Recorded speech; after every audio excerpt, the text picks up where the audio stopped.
प्रिय भक्तगण, आज हम आपको एक कथा का श्रवण करा रहे हैं जो सुनने मात्र से आपके जीवन में सुख, संपत्ति और धन की प्राप्ति होगी। तो चलिए कथा को प्रारंभ करते हैं। अगर आप इस कथा को सुन रहे हो तो पूरा सुनिए। इस कथा को आधा अधूरा छोड़कर जाने की गलती मत करिएगा, क्योंकि इस पवित्र कथा को पूरा सुनने से मन चाहा फल की प्राप्ति होगी, इसलिए इसको पूरा सुने। प्रिय भक्त, अगर आप भगवान बुद्ध के सच्चे भक्त हो तो उनका अनादर ना करें। कहानी को पूरा सुनें। चलिए शुरू करते हैं। महात्मा बुद्ध गौतम बुद्ध के बचपन का नाम सिद्धार्थ था। सिद्धार्थ नाम का अर्थ होता है वह जिसने अपनी सभी इच्छाओं को पूरा किया है। यह नाम उनके पिता राजा यशोधन ने रखा था, क्योंकि जब बुद्ध का जन्म हुआ था तो सभी ज्योतिषियों और विद्वानों ने यह भविष्यवाणी की थी कि यह बालक बड़ा होकर महान सन्यासी बनेगा। परंतु बुद्ध के पिता राजा यशोधन को यह बात अच्छी नहीं लगी। वे अपने पुत्र को एक महान राजा के रूप में देखना चाहते थे। वे नहीं चाहते थे कि उनका पुत्र फकीरों का जीवन जिए, इसलिए सिद्धार्थ के रहने की व्यवस्था विलासिता से पूर्ण की गई। उन्हें तरह तरह की सुख सुविधाओं से रखा गया, दुख की अनुभूति तक न होने दी। लेकिन एक सन्यासी के लक्षण तो बचपन में ही दिख जाता है। वे बचपन से ही शांत और सरल स्वभाव के थे। दया और करुणा तो उनके मन में कूट कूट कर भरी हुई थी। अक्सर सिद्धार्थ एकांत में जाकर ध्यान मग्न रहा करते थे।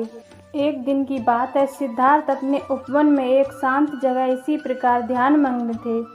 तभी एक घायल हंस उनके सामने आ गिरा, जिससे उनका ध्यान भंग हो गया। जब उन्होंने अपनी आंखें खोली तो देखा कि सामने एक सफ़ेद हंस तीर के वार से बुरी तरह घायल पड़ा तड़प रहा है। उसे देखते ही सिद्धार्थ का मन तृप्त हो उठा और उन्होंने उसे तुरंत उठा लिया। धीरे धीरे हंस को सहलाने लगे और फिर पास के सरोवर में जाकर उसका घाव धोकर उसके शरीर से धीरे धीरे तीर को निकाला।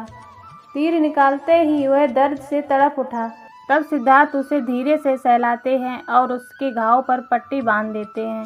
उसी समय एक ओर से कुछ शोर होता है और उधर से उसका चचेरा भाई देवदत्त आता हुआ दिखाई दिया। सिद्धार्थ के हाथ में वह हंस देखकर बहुत खुश होता है और हंस लेने के लिए सिद्धार्थ के पास दौड़कर आके धमकाता है। देवदत्त, सिद्धार्थ, यह हंस तुम्हारे पास है और मैं इसे कब से इधर उधर ढूंढ रहा था। यह मेरा शिकार है, अब जाके मिला है। सिद्धार्थ कहते हैं, नहीं देवदत्त, यह हंस मेरा है। यह तो कब का दम तोड़ देता अगर मैं समय पर इसका इलाज ना करता। फिर देवदत्त कहते हैं, दम तोड़ देता तो क्या है, यह मेरा शिकार है, मैंने इसे इसलिए मारा है। तुम जबरदस्ती मेरे शिकार को हड़पना चाहते हो। इस तरह दोनों भाइयों में हंस के लिए विवाद होने लगा और धीरे धीरे बात बढ़ गई। तब दोनों ने मिलकर फैसला किया कि हंस किसका है, इस बात का निर्णय महाराज यशोधन के पास जाकर ही होगा। और दोनों भाई राज दरबार में गए। वहाँ उन दोनों ने अपना अपना तर्क महाराज के सामने रखा। महाराज यशोधन विचार करके बोले, क्योंकि यह हंस देवदत्त का शिकार है, इसलिए इस पर पहला अधिकार देखा जाए तो देवदत्त का है। परंतु सिद्धार्थ ने उसकी जान बचाई है और मारने वाले से बचाने वाला बड़ा होता, इसलिए यह हंस सिद्धार्थ का हुआ है। महाराज यशोधन का निर्णय सुनकर सिद्धार्थ की आंखों में एक चमक आ गई और वे हंस के शरीर पर धीरे से अपना हाथ रख कर सहलाने लगे।